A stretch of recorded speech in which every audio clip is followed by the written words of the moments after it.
Hello everyone, welcome back to the channel. आज की इस वीडियो में हम क्लास 10 का चैप्टर नंबर 13 बायोलॉजी का आज इन्वायरमेंट करने जा रहे हैं। So let's start. या ये जो वीडियो है वो एनसीईआरटी एक्सप्लेनेशन पे है। So start. We heard the word environment often being used on television, newspaper and the people around us। जो word environment है ना, ये हमने कई बार सुना है हमारे टीवी में, न्यूज़पेपर में और जो हमारे आसपास के लोग रहते हैं।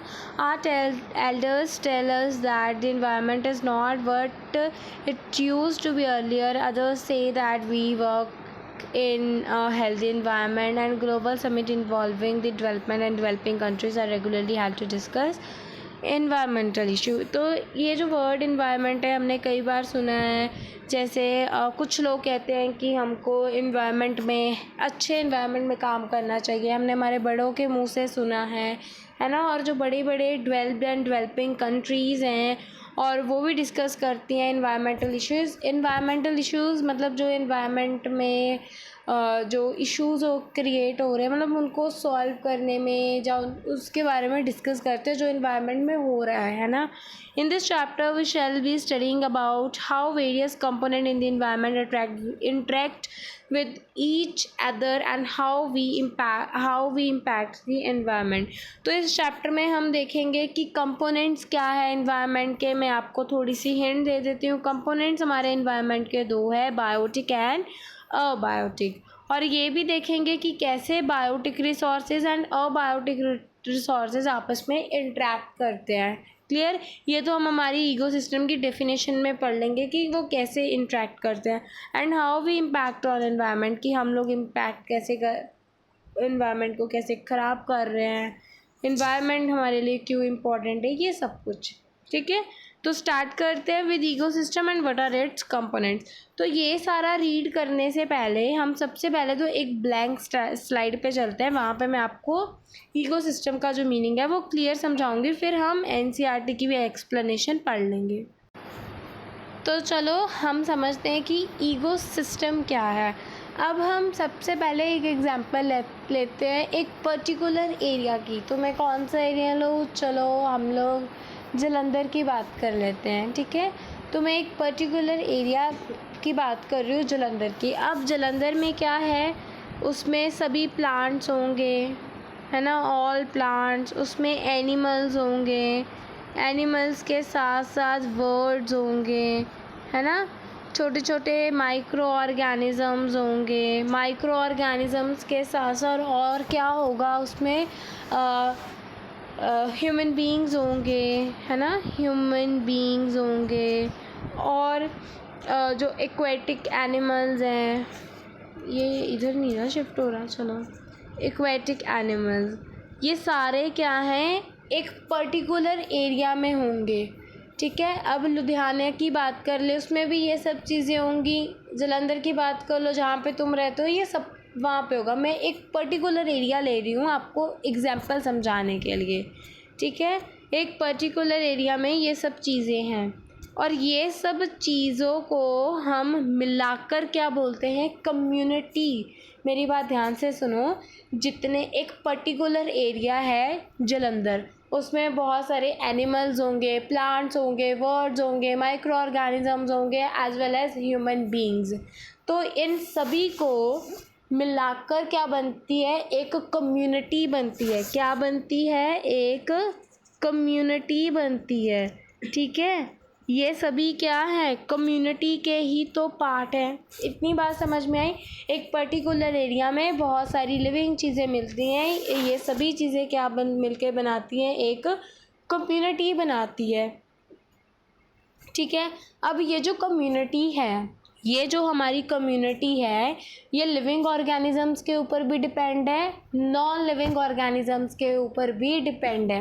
मतलब सबसे पहले हम देखते हैं कि ये जो कम्युनिटी है ये लिविंग ऑर्गेनिजम्स के ऊपर कैसे डिपेंड है।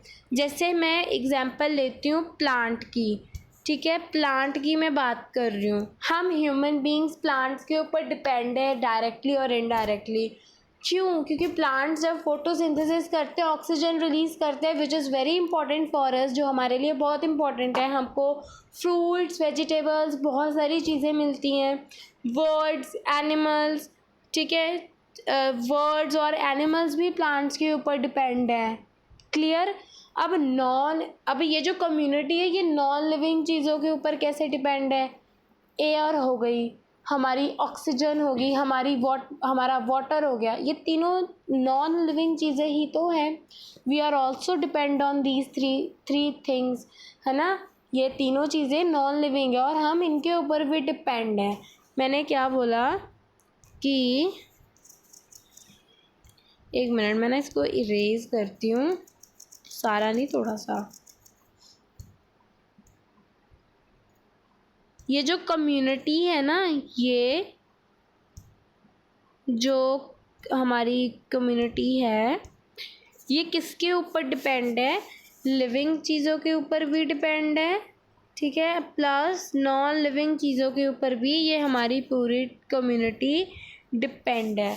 कैसे डिपेंड है? हम सभी लिविंग ऑर्गेनिजम्स प्लांट्स के ऊपर डिपेंड है। हम अपनी बात कर ले, we are also depend on animals, हम एनिमल्स के ऊपर भी डिपेंड है ना। मतलब हम लोग जो लिविंग चीज़ें हैं वो आपस में इंटरेक्ट कर रही हैं, जो हमने वर्ड पढ़ा था ना, इंटरेक्ट कर रही हैं। हम लोग प्लांट्स के साथ भी इंटरेक्ट करते हैं, हम लोग एनिमल्स के साथ भी इंटरेक्ट करते हैं, क्योंकि हम उनके ऊपर डिपेंड हैं। अब प्लांट्स एंड एनिमल्स भी आपस में इंटरेक्ट करते हैं, क्योंकि एनिमल्स प्लांट्स के ऊपर डिपेंड है। तो जितनी भी लिविंग चीज़ें हैं हमारे एनवायरनमेंट में, जो कम्युनिटी जिसको हम बोल रहे हैं, वो सभी लिविंग चीज़ों के ऊपर आपस में इंटरेक्ट हैं। अब ये जो कम्युनिटी है ये जो पूरी कम्युनिटी है ये नॉन लिविंग चीज़ों के ऊपर भी डिपेंड है। जैसे मैं अपनी बात करूं, मैं पानी के ऊपर भी डिपेंड हूँ, हम एयर के ऊपर भी डिपेंड है, ऑक्सीजन के ऊपर भी, ये सभी नॉन लिविंग चीज़ें हैं, ठीक है। Birds and animals are also depend on these things, non living चीज़ें। तो ये सभी चीज़ें नॉन लिविंग हो चाहे लिविंग हो, सभी आपस में क्या करते हैं? इंटरेक्ट करते हैं। और ये जो कम्युनिटी है हमारी, कम्युनिटी जब नॉन लिविंग चीज़ों के साथ इंटरेक्ट करती है प्लस लिविंग चीज़ों के साथ भी इंटरेक्ट करती है। ये जो कम्युनिटी, सॉरी, सारे ही रेज हो गया ये जो हमारी कम्युनिटी है जिसमें प्लांट्स, बर्ड्स, एनिमल्स हैं, जो वो लिविंग ऑर्गेनिजम्स और नॉन लिविंग चीज़ों के साथ इंटरेक्ट करती है, इन सभी के कॉम्बिनेशन को हम क्या बोलते हैं? इकोसिस्टम बोलते हैं। आई होप आपको इकोसिस्टम की डेफिनेशन समझ में आई हो। बहुत ही सिंपल है कि जब कम्युनिटी आपस में भी इंटरेक्ट करे और नॉन लिविंग चीज़ों के साथ भी इंटरेक्ट करे तो उसी को हम बोलते हैं कम्युनिटी। अब हमारी बुकिश डेफिनेशन पे चलते हैं, ठीक है। तो अब हम यहाँ पे रीड कर लेते हैं ये सारी डेफिनेशन जो हमने पढ़ा। All the living organisms such as plant, animals, micro organism and human beings as well as surrounding interact with each other to maintain their balance in nature। तो जितने भी वर्ड्स, प्लांट, माइक्रो ऑर्गेनिजम्स हैं हमारी physical surrounding, मतलब हमारे आसपास, वो सभी आपस में इंटरेक्ट करते हैं, है ना। क्यों करते हैं? अपना मेंटेनेंस करने के लिए, बैलेंस को मेंटेन करने के लिए।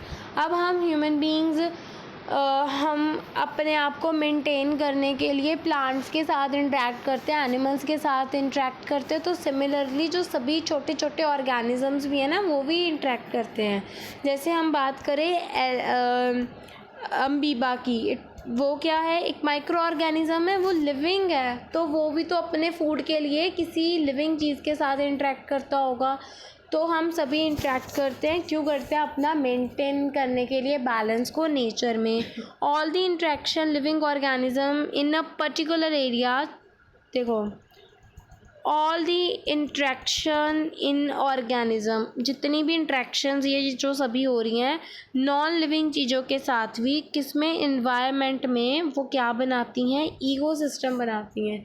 ठीक है, आई होप आपको ये सभी डेफिनेशन, ये सारी की सारा पैरा जो है समझ में आया होगा। ये हमने जो डिस्कस किया है वही है। ठीक है, उसके बाद नेक्स्ट है, thus an ecosystem consist of biotic and abiotic components. अब बायोटिक एंड अबायोटिक कंपोनेंट्स क्या हैं? ठीक है, बायोटिक एंड अबायोटिक कंपोनेंट्स क्या हैं ये हम समझेंगे अब। यहाँ पे हेडिंग भी दी हुई है ना, कंपोनेंट्स। तो कंपोनेंट्स क्या हैं हमारे इकोसिस्टम के? Biotic and abiotic. अब हम फटाफट इनको समझ लेते हैं। तो सबसे पहला जो कंपोनेंट है जिसके बारे में मैं डिस्कस कर रही हूँ, that is abiotic component. Abiotic component क्या है? ऑल द लिविंग थिंग्स, जितनी भी नेचर में हमारी लिविंग चीज़ें हैं, सॉरी नॉन लिविंग चीज़ें हैं, वो क्या है? अबायोटिक है। एग्जाम्पल हमारी लाइट होगी। लाइट को कभी देखा है कि वो फूड खा रही हो? नहीं देखा ना, तो वो नॉन लिविंग है। ठीक है, टेम्परेचर हो गया, मैं शॉर्ट फॉर्म में लिख रही हूँ टेम्परेचर। रेनफॉल होगी, रेनफॉल। वाटर हो गया। तो ये सारी की सारी अबायोटिक चीज़ें हैं, नॉन लिविंग चीज़ें हैं। ठीक है, हमारे इकोसिस्टम में सिर्फ दो तरह की कंपोनेंट्स है, बायोटिक एंड अबायोटिक। हमने पढ़ा कि नॉन लिविंग चीज़ों के साथ कम्युनिटी इंटरेक्ट करती है और लिविंग चीज़ों के साथ भी। तो जो नॉन लिविंग चीज़ें हैं उनको हम एबायोटिक बोलते हैं। कुछ लोग एबायोटिक बोलते हैं, कोई लोग बोल देते हैं अबायोटिक, है ना, तो दोनों ही सही है। तो इसकी एग्जांपल्स, ये 4 एग्जांपल्स हैं। ठीक है, उसके बाद हम बात करते हैं बायोटिक कंपोनेंट्स क्या हैं। बायोटिक कंपोनेंट्स कौन से हैं? हमारे नेचर में, हमारे इकोसिस्टम में जितनी भी लिविंग चीज़ें हैं, जितनी भी, जैसे हम ह्यूमन बीइंग्स, प्लांट्स, एनिमल्स, मैं यहाँ पे लिख देती हूँ, प्लांट्स हो गए हमारे, एनिमल्स हो गए, वर्ड्स हो गए, माइक्रो ऑर्गेनिज्म, इंसेक्ट। तो ये सारी चीज़ें क्या हैं? लिविंग है। ठीक है, तो इसी को हम बोलते हैं बायोटिक कंपोनेंट्स। तो इसमें तो कुछ भी डिफ़िकल्ट नहीं था। बायोटिक एंड अबायोटिक आपको समझ में आ गए होंगे, आई होप। तो अब बुक में क्या लिखा है? थस एन इकोसिस्टम में 2 कंपोनेंट्स होते हैं, बायोटिक एंड अबायोटिक कंपोनेंट, जिसमें temperature, rainfall, wind, soil, minerals, ये सारी की सारी चीज़ें आती हैं। तो ये सारी की सारी चीज़ें क्या हैं? अबायोटिक कंपोनेंट्स की आपको एग्जांपल गिवन है। ठीक है, अब नीचे के पैराग्राफ में आपको लिविंग चीज़ों की एग्जांपल है। तो इसमें क्या वो बोल रहे हैं? फॉर एग्जांपल, अगर आप एक गार्डन में जाओ, आप उसमें बहुत तरह के प्लांट्स देखोगे, ग्रासेस देखोगे, ट्रीज़ देखोगे, फ्लावर्स बेयरिंग प्लांट्स, मतलब आप ऐसे प्लांट्स भी देखोगे जिसमें फ्लावर्स लगे होंगे, जैसे रोज़ हो गया, जैस्मीन, सनफ्लावर। एनिमल्स बहुत सारे आप देखोगे, फ्रॉग, इंसेक्ट एंड बर्ड्स। ये सभी ऑर्गेनिज्म लिविंग है। ये सभी ऑर्गेनिजम्स क्या हैं बच्चे? लिविंग है, and they interact with each other. ये सभी ऑर्गेनिजम्स आपस में इंटरेक्ट करते हैं। देखो, बर्ड्स एंड प्लांट्स वर्ड्स जो हैं वो प्लांट्स के ऊपर डिपेंड है, एनिमल्स प्लांट के ऊपर डिपेंड है अपने फूड के लिए। ठीक है, तो आपस में ये एक इंट्रैक्शन होगी, and their growth, reproduction and other activities are affected by abiotic components of the ecosystem. So a garden in an ecosystem is an ecosystem. तो garden क्या है? एक हमारा ecosystem है। ठीक है, क्यों है इकोसिस्टम? क्योंकि उसमें वर्ड्स भी हैं, उसमें प्लांट्स भी हैं, और ये क्या है? लिविंग चीज़ें हैं। देखो, गार्डन जो है वो एक इकोसिस्टम कैसे है? अब इस गार्डन में बहुत सारे प्लांट्स आते हैं, इस गार्डन में बहुत सारे एनिमल्स आते हैं, है ना, गार्डन में बहुत सारे एनिमल्स होते हैं। ये दोनों ही क्या है? लिविंग चीज़ें हैं। ठीक है, ये लिविंग चीज़ें आपस में तो इंटरेक्ट करेंगी, जो नॉन लिविंग चीज़ें हैं उनके साथ भी इंटरेक्ट करेंगी। हमने इकोसिस्टम की यही डेफिनेशन पढ़ी थी कि लिविंग चीज़ें जब आपस में या नॉन लिविंग चीज़ों के साथ इंटरेक्ट करें, तो गार्डन में लिविंग चीज़ें हैं, ये आपस में भी इंटरेक्ट करेंगी, नॉन लिविंग चीज़ों के साथ भी इंटरेक्ट करेंगी। अब प्लांट्स हैं, इनको पानी रिक्वायर्ड है, वो नॉन लिविंग है, पानी नॉन लिविंग है, उनको प्लांट्स को पानी चाहिए, एनिमल्स को पानी चाहिए, तो नॉन लिविंग है ना, तो आपस में भी प्लांट्स एनिमल्स इंटरेक्ट कर रहे हैं और नॉन लिविंग चीज़ों के साथ भी। किसमें? गार्डन में। तो गार्डन भी क्या हो गया? इकोसिस्टम हो गया। अब मुझे नहीं लगता कि आपको इकोसिस्टम की डेफिनेशन में कोई डाउट होना चाहिए, मैंने बहुत बार रिपीट कर दिया। Other type of ecosystem are these and these. तो ये क्या है? इकोसिस्टम की टाइप्स है। ये मैं आपको पैराग्राफ समझाऊंगी, लेकिन उससे पहले हम लोग ब्लैंक स्लाइड पे चलकर इकोसिस्टम की टाइप्स को अच्छे से समझ लेते हैं। चलो, जो हमारा इकोसिस्टम है, इकोसिस्टम, अब इसको हम क्लासिफिकेशन पढ़ेंगे इसकी।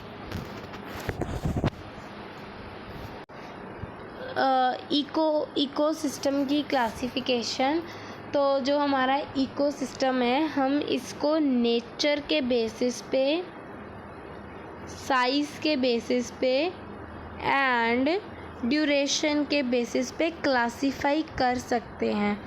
इकोसिस्टम को हम लोग नेचर, साइज़, ड्यूरेशन, इन 3 बेसिस पे क्लासिफाई कर सकते हैं। लेकिन आपकी एनसीईआरटी में कौन सी टाइप दी है? नेचर की। तो हम सिर्फ़ और सिर्फ नेचर को ही डिस्कस करेंगे, ठीक है। तो इकोसिस्टम को नेचर के बेसिस पे हम डिवाइड कर सकते हैं 2 पार्ट्स में। किसमें? नेचुरल इकोसिस्टम में, natural ecosystem and artificial ecosystem. तो नेचर के बेसिस पे इकोसिस्टम 2 टाइप्स का, नेचुरल एंड आर्टिफिशियल। तो सबसे पहले हम हमारे नेचुरल इकोसिस्टम की बात कर लेते हैं, ठीक है। तो नेचुरल इकोसिस्टम क्या है? जैसे कि हमारे हम फॉरेस्ट की बात करें तो वो एक इकोसिस्टम है। क्यों? क्योंकि जो फॉरेस्ट है ना, देखो, फॉरेस्ट में आपको प्लांट्स मिलेंगे, है ना, आपको प्लांट्स मिलेंगे, ये प्लांट्स जो हैं, और आपको एनिमल्स भी मिलेंगे। फॉरेस्ट में प्लांट्स एनिमल्स दोनों मिलेंगे। अब देखो, ये जो एनिमल्स एंड प्लांट्स हैं, ये आपस में क्या करेंगे? ये आपस में इंटरेक्ट करेंगे, है ना, क्योंकि प्लांट्स और एनिमल्स, अब एनिमल्स क्या हैं? प्लांट्स के ऊपर डिपेंड है। ये लिविंग चीज़ें आपस में भी इंटरेक्ट करेंगी, और ये जो एनिमल्स एंड प्लांट्स है, ये नॉन लिविंग चीज़ें जिससे प्लांट्स के साथ भी, वाटर के साथ भी इंटरेक्ट करेंगे। तो हमारा फॉरेस्ट भी तो एक इकोसिस्टम हुआ, जैसे हमने गार्डन की एग्जांपल ली थी, ठीक है। आई होप आपको नेचुरल इकोसिस्टम में अभी कोई डाउट नहीं होगा, बहुत ही ईजी है। अब हम बात करते हैं हमारे आर्टिफिशियल इकोसिस्टम की। आर्टिफिशियल इकोसिस्टम में हम बात कर सकते हैं जैसे एक्वेरियम, ठीक है। ये एक्वेरियम स्पेलिंग एक बार देख लेना, पता नहीं सही है या नहीं, सही है वैसे देख लेना। अब एक्वेरियम क्या होता है? जैसे एक बड़ा सारा बॉक्स होता है ना, मतलब उसमें आप पानी डालते हो, उसमें बहुत सारी फिशेस होती हैं, है ना, फिशेस होती हैं, तो वो होता है एक्वेरियम। मतलब जो ग्लास का बना होता है ना, बॉक्स ग्लास का बना होता है, तो उसे हम एक्वेरियम बोलते हैं। इस एक्वेरियम में क्या होता है? फिशेस डालते हैं, है ना। अब आप बोलोगे आर्टिफिशियल कैसे होगा? आर्टिफिशियल कैसे हो गया ये? देखो, आर्टिफिशियल क्या है? जिसमें ह्यूमंस इंक्लूड हो, ह्यूमन बीइंग रिक्वायर्ड है। अब ये जो एक्वेरियम है, इसमें जो हम फिशेस डालते हैं वो अपने आप थोड़े ना डल जाती हैं, हम लोग फिशेस को लेकर आते हैं, एक छोटा सा एक्वेरियम खुद बनाते हैं, हम लोग उसमें डालते हैं, तो ये आर्टिफिशियल हो गया क्योंकि ह्यूमन बीइंग्स इंक्लूड हुए हैं। दूसरी बात ये है कि ये इकोसिस्टम कैसे है, फिशेस वाटर के साथ इंटरेक्ट करेंगी, फिशेस को अपना खाना भी चाहिए तो वो नॉन लिविंग चीज़ों और लिविंग दोनों के साथ इंटरेक्ट करेंगी, इसलिए एक्वेरियम में जो फिशेस है वो हमारे इकोसिस्टम का पार्ट है।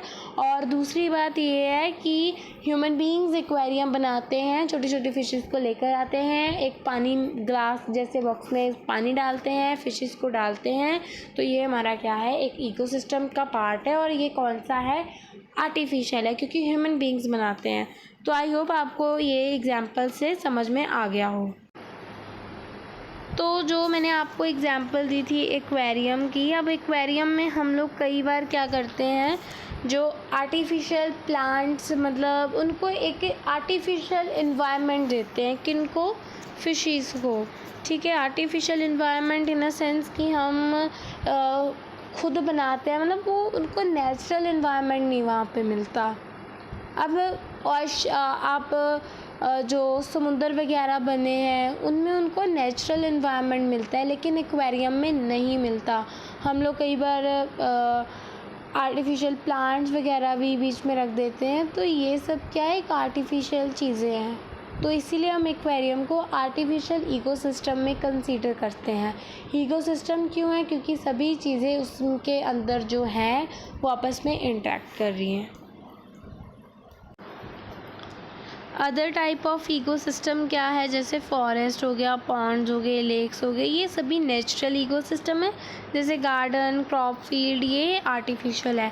अब क्रॉप फील्ड की भी चलो बात कर लेते हैं, गार्डन की तो हमने बात कर ही ली। अब गार्डन भी एक ह्यूमन है क्योंकि हम उसमें कई बार ह्यूमन बीइंग्स की रिक्वायरमेंट है। जहाँ पे ह्यूमन बीइंग चाहिए वहाँ पे आर्टिफिशियल होगा, यहाँ पे हमको गार्डन में ह्यूमन बीइंग्स रिक्वायर्ड हैं। गार्डन में लिविंग नॉन लिविंग चीज़ें होती हैं। गार्डन में हम बोल सकते हैं कि ह्यूमन बीइंग्स, गार्डन अपने आप तो नहीं बन जाता है ना, अपने आप गार्डन नहीं बनता, ह्यूमन बीइंग्स की इंटरफेरेंस रिक्वायर्ड है गार्डन को बनाने के लिए। सिमिलरली विद क्रॉप फील्ड, तो क्रॉप फील्ड एक इकोसिस्टम है क्योंकि उसमें प्लांट्स होते हैं, प्लांट्स लिविंग चीज़ें और नॉन लिविंग चीज़ों के साथ इंटरेक्ट करते, तो हमने इकोसिस्टम बोल दिया।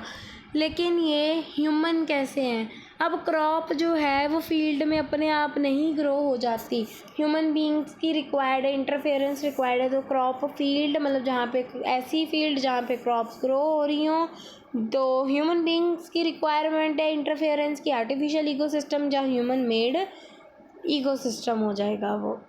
आई होप आपको इकोसिस्टम का कॉन्सेप्ट जो है वो बहुत ही अच्छे से समझ में आ गया हो। अब हम आगे बढ़ते हैं। आगे क्या है, we have seen in earlier classes that organism can grouped as producer, consumer and decomposer. देखो, अब हमारी जो प्रीवियस क्लासेस थी उनमें हमने देखा कि ऑर्गेनिज्म प्रोड्यूसर भी हो सकते हैं, कंज्यूमर भी हो सकते हैं, डिकम्पोजर्स भी हो सकते हैं। अब हम क्या करते हैं, ये पूरा पढ़ने से पहले हम लोग ब्लैंक स्लाइड पे ये सभी चीज़ें पहले समझ लेते हैं, फिर हम लोग इसमें पढ़ेंगे। चलो, तो सबसे पहले मैं बात करती हूँ प्रोड्यूसर्स की। प्रोड्यूसर्स से थोड़ा थोड़ा आपको समझ में आया होगा, जो प्रोड्यूस करे, है ना, जो बनाए किसी चीज़ को, वो होते हैं प्रोड्यूसर्स। अब हम एक एग्ज़ाम्पल लेते हैं, जितने भी हमारे ग्रीन प्लांट्स हैं ना, वो सभी प्रोड्यूसर्स हैं। वो सभी प्रोड्यूसर्स क्यों हैं, क्योंकि वो सभी फूड को प्रोड्यूस करते हैं, ठीक है। प्रोड्यूसर्स क्या होते हैं, जो फूड को प्रोड्यूस करते हैं, ठीक है। ये प्रोड्यूसर्स क्या करते हैं, फूड को प्रोड्यूस करते हैं। अब हम थोड़ा और पढ़ लेते हैं, ये प्रोड्यूसर्स फूड कैसे बना पाते हैं, by the process of photosynthesis. जो हमने लाइफ प्रोसेस में ये पढ़ी थी, फोटोसिंथेसिस की प्रोसेस, तो इसी प्रोसेस का इस्तेमाल करके हमारे प्लांट्स क्या बनाते हैं, फूड बनाते हैं। एक इम्पॉर्टेंट पॉइंट कि ये जो प्लांट्स हैं ये ना तो अपने लिए खाना बनाते हैं, मतलब अपने लिए तो बनाते हैं, साथ में जितने भी एनिमल्स हैं वो हेट्रोट्रॉप्स हैं, मतलब अपना खाना खुद नहीं बना सकते, वो प्लांट्स के ऊपर डिपेंडेड है, तो उनके लिए खाना बनाते हैं, मतलब प्लांट्स इनको खा जाते हैं ना। तो प्रोड्यूसर्स क्या हैं, जितने भी ग्रीन प्लांट्स हैं वो सभी प्रोड्यूसर्स हैं। वो क्या प्रोड्यूस करते हैं, फूड प्रोड्यूस करते हैं। कौन सी प्रोसेस से, फोटोसिंथेसिस की प्रोसेस से। अब हम क्या करते हैं, हम फोटोसिंथेसिस थोड़ा सा पढ़ लेते हैं। अब डीपली नहीं पढ़ना क्योंकि ये लाइव प्रोसेस चैप्टर में ऑलरेडी मैं समझा चुकी हूँ, बार बार नहीं समझाऊंगी। फोटोसिंथेसिस में क्या होता है, कार्बन डाइऑक्साइड और पानी चाहिए, और साथ में क्या चाहिए, सनलाइट चाहिए और क्लोरोफिल चाहिए, तो उसमें शुगर बनती है। शुगर के साथ साथ थोड़ी ऑक्सीजन जनरेट होती है, थोड़ा पानी जनरेट होता है। ये होती है फोटोसिंथेसिस की प्रोसेस। मैंने रिएक्शन ही लिख दी। क्लियर। तो हम बात कर रहे थे हमारे प्रोड्यूसर्स की। तो प्रोड्यूसर्स जो हैं वो फोटोसिंथेसिस प्रोसेस से फूड बनाते हैं। हम इनको प्रोड्यूसर्स क्यों बोल रहे हैं, क्योंकि ये खाना प्रोड्यूस करते, खाना बनाते हैं, ना सिर्फ अपने लिए, साथ ही साथ किसके लिए खाना बनाते हैं, हेट्रोट्रॉप्स के लिए, जो अपना खाना खुद नहीं बना सकते। अब प्रोड्यूसर्स क्या करते हैं, जो सन की सनलाइट होती है, सन की सनलाइट को एब्जॉर्ब करके, सन की जो सनलाइट है उसको एब्जॉर्ब करके किस में कन्वर्ट कर देते हैं, तो केमिकल एनर्जी में, मतलब फूड बना लेते हैं, केमिकल एनर्जी में कन्वर्ट कर देते हैं। तो ये तो प्रोड्यूसर्स के बारे में डिस्कस कर लिया। प्रोड्यूसर्स होते हैं क्योंकि वो अपना खाना खुद बना सकते हैं, ना सिर्फ अपने लिए, हेट्रोट्रॉप्स के लिए बनाते हैं। फोटोसिंथेसिस की प्रोसेस से ये प्रोड्यूसर्स अपना खाना बनाते हैं, और ये प्रोड्यूसर फोटोसिंथेसिस की प्रोसेस में जो सन की रेडिएशंस आती हैं उसको केमिकल एनर्जी, मतलब कि फूड एनर्जी में कन्वर्ट करते हैं। ठीक है। अब हम बात करते हैं कंज्यूमर्स की। कंज्यूमर्स क्या है, मेनली हमारे एनिमल्स। कंज्यूमर्स को हम लोग हेट्रोट्रॉप भी बोल सकते हैं। कंज्यूमर्स को हम लोग हेट्रोट्रॉप्स भी बोल सकते हैं। कंज्यूमर्स को हम लोग हेट्रोट्रॉप्स बोल सकते हैं क्योंकि ये अपना खाना नहीं बना सकते, किसी चीज़ को कंज्यूम करते हैं। थोड़ा इससे हिंट लगाओ, किसी को कंज्यूम करना, किसी को लेना, खाना किसी से। तो कंज्यूमर मेनली एनिमल्स हैं, इनको हम हेट्रोट्रॉप्स बोलते हैं। ये अपना खाना खुद नहीं बना सकते। अब कंज्यूमर्स की क्लासिफिकेशन है, सबसे पहले primary consumers, secondary consumers and tertiary consumers. ठीक है। तो ये कंज्यूमर्स की टाइप्स है। तो सबसे पहले हम डिस्कस करते हैं प्राइमरी कंज्यूमर्स के बारे में।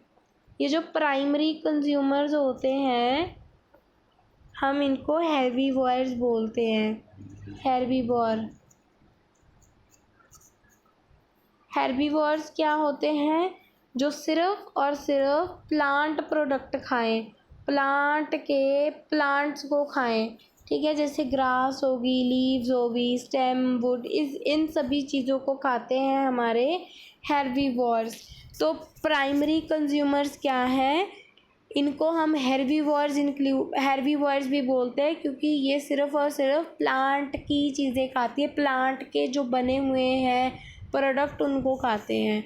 तो ये तो बात होगी हमारे प्राइमरी कंज्यूमर्स की। अब हम बात करते हैं जो हमारे सेकेंडरी कंज्यूमर्स हैं। सेकेंडरी कंज्यूमर्स क्या है, जो सेकेंडरी कंज्यूमर्स को ना हम लोग प्राइमरी कैर्निवोर्स भी बोलते हैं। ठीक है।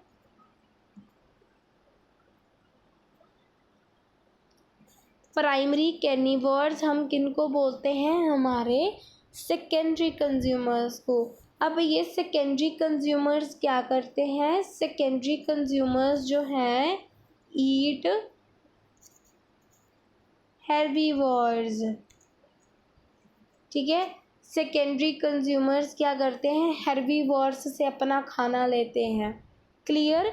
इनकी एग्जांपल्स हम बाद में डिस्कस करेंगे, पहले समझ लो। सेकेंडरी कंज्यूमर्स क्या करते हैं, जो हेर्बीवोर्स होते हैं उनको खाना खाते हैं। अब हम बात करते हैं हमारे टर्शरी कंज्यूमर्स की। टर्शरी कंज्यूमर्स क्या होते हैं, ये भी कैर्निवोर्स होते हैं। ये भी क्या होते हैं, कैर्निवोर्स होते हैं। लेकिन कैसे, लार्ज, बहुत बड़े बड़े होते हैं, ये बहुत बड़े बड़े, ठीक है। ये भी कैर्निवोर्स ही होते हैं, मतलब ये भी हेर्बीवोर्स को खाते होंगे, ठीक है। ये लेकिन ये थोड़े बड़े होते हैं, जैसे tiger and lion.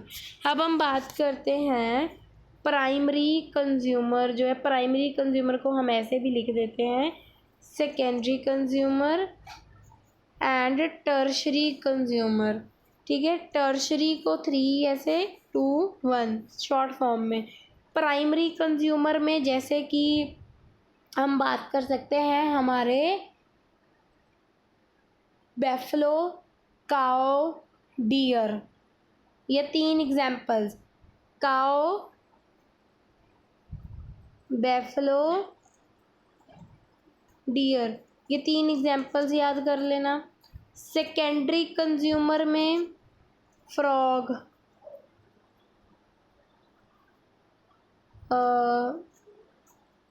Valves, foxes, ये 3 एग्जाम्पल्स कर लेना, ठीक है। अब टर्शरी में बताती हूँ, चलो सारा इरेज ही कर देती हूँ। टर्शरी में तुम कर लो याद,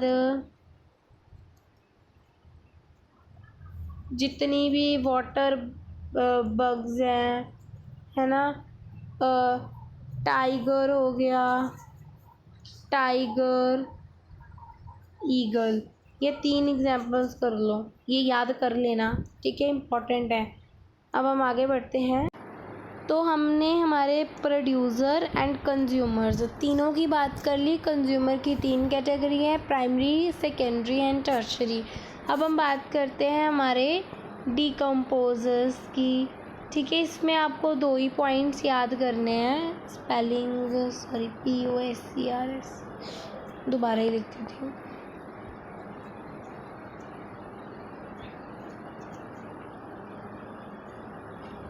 डिकम्पोजर्स क्या हैं, डिकम्पोजर्स जैसे हम एग्जांपल लेते हैं बैक्टीरिया एंड फंजाई की, ये हमारे डिकम्पोजर्स हैं। डिकम्पोजर्स क्या करते हैं, जैसे मान लो कोई डेड प्लांट है, कोई डेड प्लांट है, ये डिकम्पोजर्स क्या करेंगे, ये बैक्टीरिया एंड फंजाई इस डेड प्लांट के ऊपर अटैक करेंगे, ठीक है।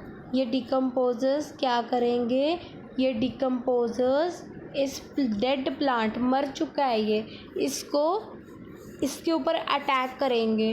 अब ये डिकम्पोजर्स क्या करेंगे, प्लांट को, एक बड़ा सारा प्लांट था, उसको सिंपल स्मॉल ऑर्गेनिक मॉलिक्यूल में कन्वर्ट कर देंगे। मतलब प्लांट कॉम्प्लेक्स था, भले ही मर चुका था, लेकिन उसको ये डिकम्पोज करके सिंपल चीज़ में कन्वर्ट कर देंगे।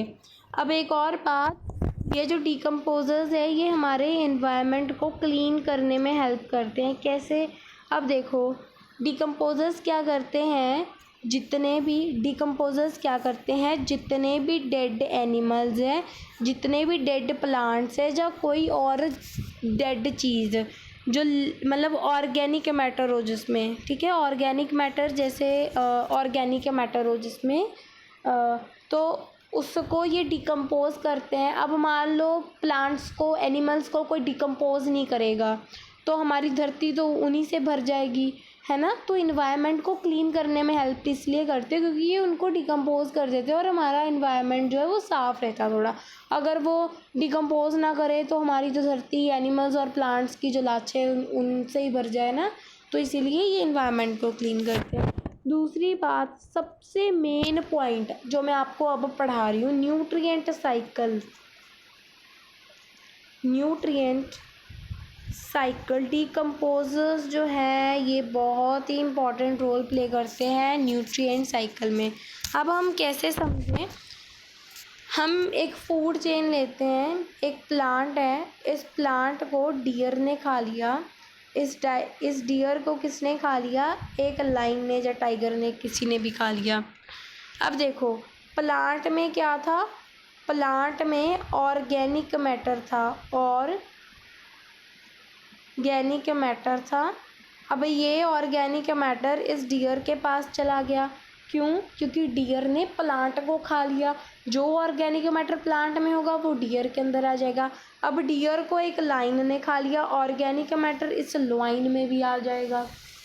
ठीक है, अब मान लो ये लाइन जो है वो मर गया, जो लाइन है ये मर गया।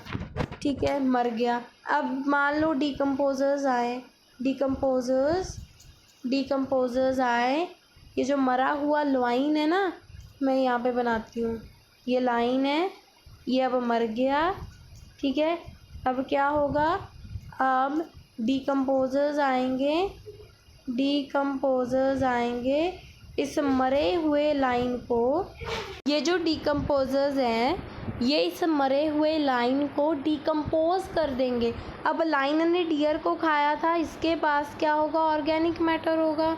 ठीक है, लाइन जो मर गया इसके पास ऑर्गेनिक मैटर होगा। अब डीकम्पोजर से इनको डीकम्पोज कर दिया, फिर भी इसके पास ऑर्गेनिक मैटर होगा ही होगा। अब क्या होगा, ये जो लाइन है ना ये डीकम्पोज किस में हुआ है, हमारी सॉयल में डीकम्पोज हुआ। मतलब यहाँ पे मिट्टी थी ना, मिट्टी में मान लो हमारा लाइन था, मिट्टी में ही मरा होगा, है ना, मिट्टी में ही हमारा जो लाइन था वो मर गया। अब इसके अंदर ऑर्गेनिक मैटर था क्योंकि इसने डियर को खाया था, डियर ने प्लांट को खाया था। अब क्या होगा, ये जो डीकम्पोजर्स है ना, ये जो डीकम्पोजर्स है इस लाइन को डीकम्पोज करके ऐसे मिट्टी में ही मिक्स कर देंगे। अब क्या होगा, मिट्टी में, ये क्या हो गया, हाँ, मिट्टी में क्या होगा, ऑर्गेनिक मैटर आ जाएगा। ठीक है, मिट्टी में फिर से ऑर्गेनिक मैटर ऐड हो गया, तो ये न्यूट्रिएंट साइकिल में। अब फिर क्या होगा, अब ये जो मिट्टी थी इसमें ऑर्गेनिक मैटर तो आ गया, अब इसमें हम लोग सुंदर सा प्लांट लगाएंगे।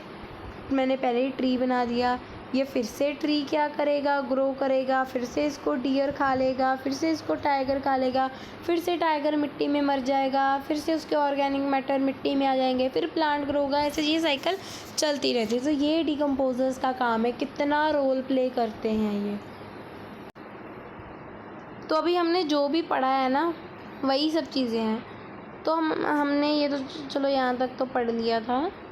अब हम बात करते हैं, let us recall what we have learned through self sustaining environment created by us above, which organism can make organic compounds.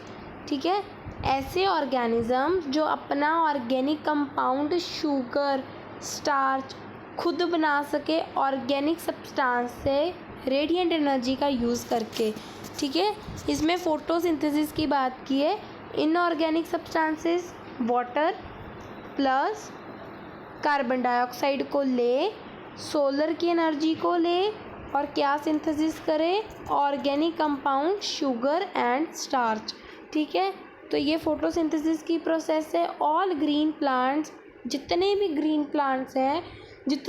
Plants हैं कुछ बैक्टीरियाज वो अपना फूड आप बना सकते हैं फोटोसिंथेसिस के प्रोसेस से, तो उन्हें हम बोलते हैं प्रोड्यूसर्स। ठीक है, तो जितने भी ऑर्गेनिजम्स हैं जो अपना खाना ऑर्गेनिक कंपाउंड खुद बना सकें, पानी कार्बन डाइऑक्साइड और सनलाइट का यूज़ करके प्रेजेंस ऑफ क्लोरोफिल के साथ, तो उसे हम प्रोड्यूसर्स बोलते हैं। कुछ ऑर्गेनिजम्स एंड बैक्टीरियाज जो हैं वो अपना खाना आप बना सकते हैं फोटोसिंथेसिस की प्रोसेस से। ठीक है, उसके बाद है organism depends on producer directly और इनडायरेक्टली। अब देखो सभी ऑर्गेनिज्म अपना खाना थोड़े ना बना सकते हैं, तो हम we are also human beings depend on plants, animals भी प्लांट्स के ऊपर डिपेंडेड है। तो these organisms which consume the food from producer feeding on consumer are called consumer। consumers क्या हैं? जो producers से खाना ले, ठीक है। ये herbivores भी हो सकते हैं, carnivores भी हो सकते हैं, omnivores एंड पैरासाइट भी हो सकते हैं, ठीक है। कंज्यूमर जो हैं ये कैर्निवर हेर्बीवर हो सकते हैं। अब ओमनीवर एंड पैरासाइट की बात कर लेते हैं। ओमनीवर्स क्या होते हैं तो मैं यहीं पे बता देती हूँ। ओमनीवर्स जो दोनों एनिमल्स के ऊपर भी डिपेंड हो, प्लांट्स के ऊपर भी डिपेंड हो। जैसे हम ह्यूमन बीइंग्स प्लांट्स के ऊपर डिपेंड हैं, वेजिटेबल फ्रूट के लिए, मिल्क प्रोडक्ट के लिए हम एनिमल्स के ऊपर डिपेंड है। यहाँ पे एनिमल आएगा, ठीक है, एनिमल्स के ऊपर डिपेंड है। तो ऐसे ऑर्गेनिज्म जो प्लांट एंड एनिमल दोनों के ऊपर डिपेंड हो वो होते हैं ओमनीवर है। पैरासाइट तो हमने लाइफ प्रोसेस चैप्टर में बहुत ही अच्छे से कवर किया, तो आप वहाँ से समझ सकते हो। नेक्स्ट है imagine the situation where you do not clean the aquarium, some fishes plants have died. अब एक एक्वेरियम है जिसमें आपने उसको साफ़ नहीं किया, उसमें इतने बैक्टीरिया हो गए, इतने बैक्टीरिया हार्मफुल जनरेट हो गए जिससे आपकी जो फिशीज़ हैं, जो प्लांट्स थे उसमें मर गए। Have you ever thought what happen when an organism die. आपने कभी सोचा कि ये जो ऑर्गेनिजम्स हैं वो मर जाते हैं, क्या होता है उनके साथ।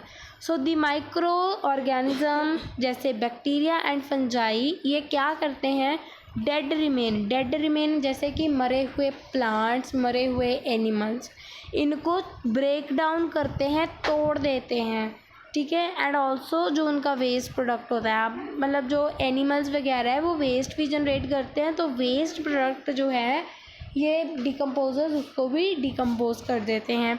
दीज माइक्रो ऑर्गेनिजम्स, ये बैक्टीरिया एंड जो फंजाई हमारे माइक्रो ऑर्गेनिजम्स हैं ये क्या करते हैं, डिकम्पोजर्स, ठीक है, ये तोड़ देते हैं ऑर्गेनिक सब्सटेंसेस को सिंपल सब्सटेंसेस में, ठीक है। जो प्लांट था, मरा हुआ प्लांट था, उसमें ऑर्गेनिक सब्सटेंस तो होगा, इस कॉम्प्लेक्स ऑर्गेनिक सब्सटेंस को डिकम्पोजर्स आके एक सिंपल सब्सटेंस में कन्वर्ट कर देते हैं। कैसे करते हैं वो हमने पढ़ लिया। उसके बाद है फिर ये क्या होता है, ये सिंपल सब्सटेंसेस जो है वो सॉयल में जाते हैं और फिर से प्लांट से यूज़ करते हैं। जैसे मैंने आपको ब्लैंक स्लाइड में समझाया था कि सॉयल जो है उसमें कोई एनिमल मर गया, फिर से वो न्यूट्रिएंट्स सॉयल में जाते हैं, फिर से प्लांट ग्रो होता है, अपना खाना बनाता है, तो फिर से ये प्लांट्स ही यूज़ करते हैं। कितनी इंपॉर्टेंट लाइन है। What will happen to the garbage and dead animal in their absence? अगर डिकम्पोजर्स नहीं होंगे तो हमारा गार्बेज, डेड एनिमल्स क्या होगा, इनका डिकम्पोज नहीं होंगे और हमारा इन्वायरमेंट डर्टी हो जाएगा। ये जो बाकी के हमारे नेक्स्ट टॉपिक्स हैं वो हम कवर करेंगे हमारी नेक्स्ट वीडियो में। मैं ये वीडियो पार्ट्स में डाल दूँगी और आपको इसी वीडियो में सभी वीडियोस के डिस्क्रिप्शन में सभी वीडियोस के लिंक मिल जाएंगे। Thank you for watching.